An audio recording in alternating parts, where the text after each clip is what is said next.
औज़ुबिल्लाहिमिनश्शैतानिर्रजीम बिस्मिल्लाहिर्रहमानिर्रहीम। अस्सलाम वालेकुम नाज़रीन, मैं हूँ राना शब्बीर और आप यूट्यूब चैनल देख रहे हैं। नाज़रीन, इस वक्त जो है पाकिस्तान के अंदर बड़ी तेज़ी के साथ चीज़ें बदल रही हैं और मुसलसल जो है वो डेवलपमेंट हो रही हैं।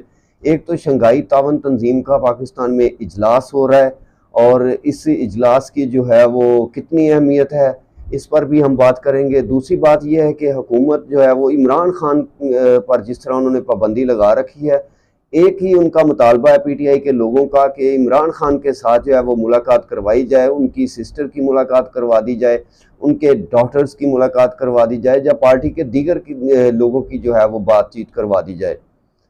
लेकिन इमरान खान के साथ मुलाकात नहीं करवाने दी जा रही और पीटीआई ने जो है वो ऐलान कर रखा है कि वो कल यानी कि 15 तारीख को इस्लामाबाद की की तरफ मार्च करेंगे और एक बड़ा एहतजाज जो है वो करेंगे।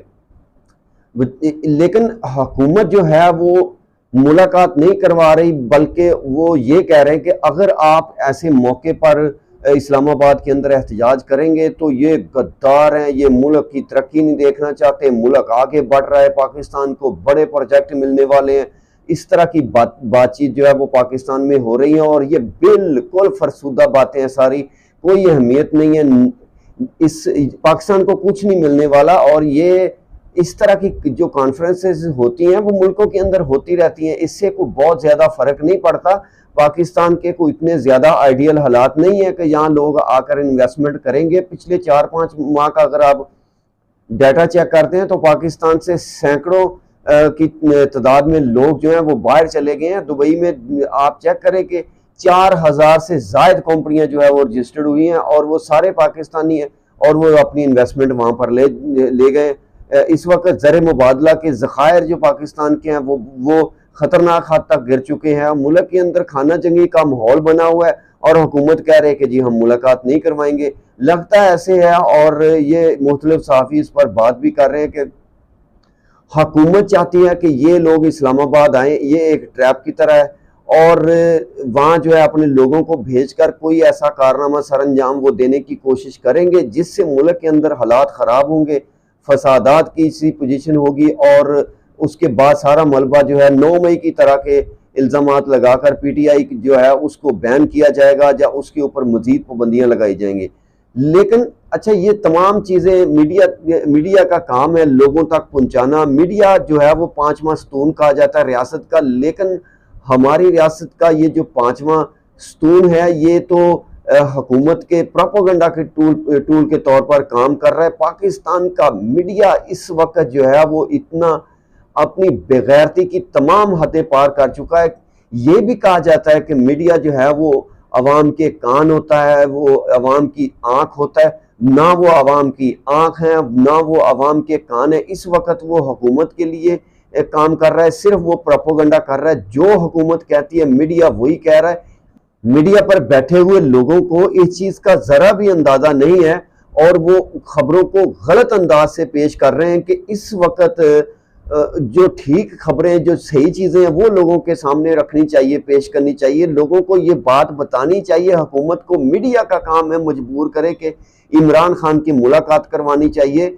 अगर इमरान खान की वो मुलाकात नहीं करवाते तो लोग एक बड़ा एहतजाज करने पर मजबूर हैं। ये एक बहुत छोटी सी बात है, लेकिन मीडिया जो है वो वही जो है वो लाइन ले रहा है जो इस वक्त हुकूमत की है। दूसरा, जो पाकिस्तान की अदलिया है, अदलिया तो इस वक्त पाकिस्तान की पूरी तरह तबाह बर्बाद हो चुकी है। कोई जज इस वक्त पाकिस्तान के अंदर इंसाफ की बात करने के लिए तैयार नहीं है। शायद पाकिस्तान के लोगों का माइंडसेट इस तरह गुलामी में जकड़ा गया है और इस तरीके से हमने जो है वो अपने ऊपर मुसल्लत कर लिया गुलामी को। वो एक जिस तरह आप वो लतीफ़ा सुनते हैं बादशाह और लोगों वाला के जी वो हमें उन्होंने कहा जी कि ये लोग आए हैं अब ये एहतजाज करें। उन्होंने कहा जी हम एहतजाज करने नहीं आए, आपने जो बंदे जूते मारने के लिए हमें रखे हुए उनकी आप तादाद बढ़ा दें, हमने कामों पर जाना होता है और जूते मारने वाले कम हैं। हम लोग इस लेवल तक चले गए हैं। पाकिस्तान के अंदर 2 साल के अंदर हमने देखा जिस तरह औरतों के साथ जुल्म हुआ, औरतों को बेइज्जत किया गया, घरों से उठाया गया, औरतों के गिरेबानों को पकड़ा गया। कल सिंध के अंदर आपने देखा जो औरतें एहतजाज कर रही थी, जिस तरह वो एक मजहबी मामला बना था सिंध के अंदर, और पुलिस का जो रवैया उन खवातीन के साथ था वो शायद हमने दुनिया में कहीं नहीं देखा। लेकिन मीडिया का घनौना चेहरा, आप इस वक्त अगर माफिया सबसे बड़ा पाकिस्तान का कह सकते हैं तो वो है पाकिस्तान का मीडिया। ये जो माफियाज होते हैं, ये जो अंडरवर्ल्ड्स के माफिया होते हैं, ये उससे भी जो है वो ऊपर के दर्जे का माफिया इस वक्त मीडिया, जो हकीकत लोगों के सामने नहीं लाता। वो सिंध की जुबान बोली गई, सिंध हुकूमत की जुबान, ये वो कुत्ता है जिसको हड्डी मिलती है तो ये चूस रहा है बैठे हुए, और जो हुकूमत कहती है वो खबरें आप तक पहुंचाते हैं। लेकिन असल हकायक जो है वो अवाम के सामने नहीं आ रहे, इसकी वजह से अवाम की सूरत हाल पैदा हो रही है। लेकिन दूसरी तरफ आप देखें कि लोग जो है वो सोशल मीडिया की तरफ चले गए। अब लोग, अगर आप पीटीवी जो है उसको देखते हैं, आप गौर करें कि पीटीवी जो है वो इस वक्त उसका बजट आप देखें और उस पर जो तमाशाई किस्म के एंकर बैठाए हुए हैं, आप उनकी तो लैंग्वेज ही नहीं है, उनकी जुबान ही नहीं है। वो गली मोहल्ले की एक, जो छोटे छोटे गुंडे होते हैं गली मोहल्लों के अंदर, आपने जो एंकर बैठाए हुए हैं वो बिल्कुल वैसे वो गली के गुंडों की तरह के वो 2 नंबर किस्म के वो एंकर लाकर बैठा दिए। उनको तमीज ही नहीं है गुफ्तगू करनी कैसे है। ये भी महसूस हो रहा है कि शायद उनकी तालीम भी इस म्यार पर पूरी उतरती है कि नहीं। लेकिन वो जो हमारे वजीर इत्तलात व नशरियात के अता ताडड़ साहब, वो अपने जैसे घटिया लोगों को जो है वो भर्ती किया जा रहा है हर जगह पर। एक छोटी सी बात है, आप उनकी मुलाकात करवा दें। और आईनी तरमीम के हवाला से जो है वो धड़ाधड़ जमात जो है वो हुकूमत जो है वो लगी हुई है वो, लेकिन आईनी तरमीम के हवाले से हुकूमत पूरा जोर लगा रही है। लोगों के घरों को तोड़ा जा रहा है, पंपों को तोड़ दिया गया, प्लाजों को गिरा दिया गया, दुकानों को तोड़ दिया गया, उनके रिश्तेदारों को उठाया जा रहा है। हर कोशिश की जा रही है, वो नजर नहीं आता मीडिया को, कभी नहीं दिखाएंगे आपको कि हुकूमत क्या कर रही है, लेकिन वो आईनी तरमीम करना चाहते हैं।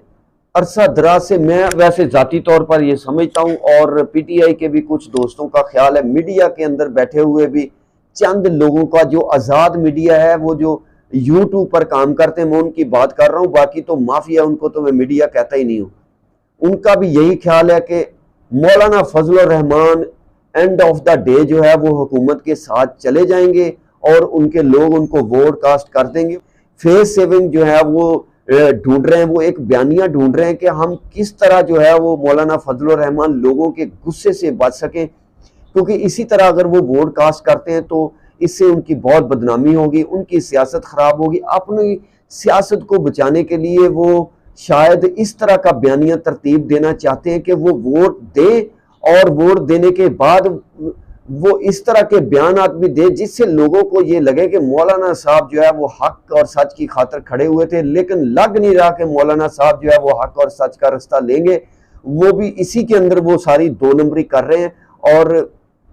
और पाकिस्तान के अंदर आप जमातों की मुनाफकत चेक करें कि वो ये कह रहे हैं कि ऐसे मौके पर no no no no no no no no PTI को जो है वो एहतजाज नहीं करना चाहिए। तो किस मौका पर करना चाहिए? जब आईनी तरमीम हो जाए, जब पूरी तरह से पाकिस्तान तहरीक इंसाफ का बेड़ा गर्क कर दिया जाए, जब इमरान खान को सूली पर लटका दिया जाए, फिर उनको एहतजाज करनी चाहिए।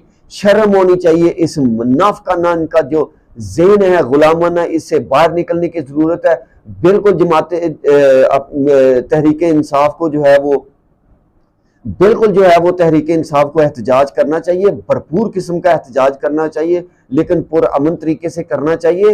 ये लातों के भूत हैं, ये बातों से कभी नहीं मानेंगे और उनको अपना आईनी हक जो है वो जरूर इस्तेमाल करना चाहिए। ये कैसे हो सकता है कि एक जमात अगर एहतजाज कर रही है तो ये गैर आईनी हो गया, वो मुल्क दुश्मन हो गए? ये प्रोपोगंडा जो है कभी भी नहीं चलेगा और लोग इसको बाय करने के लिए तैयार नहीं।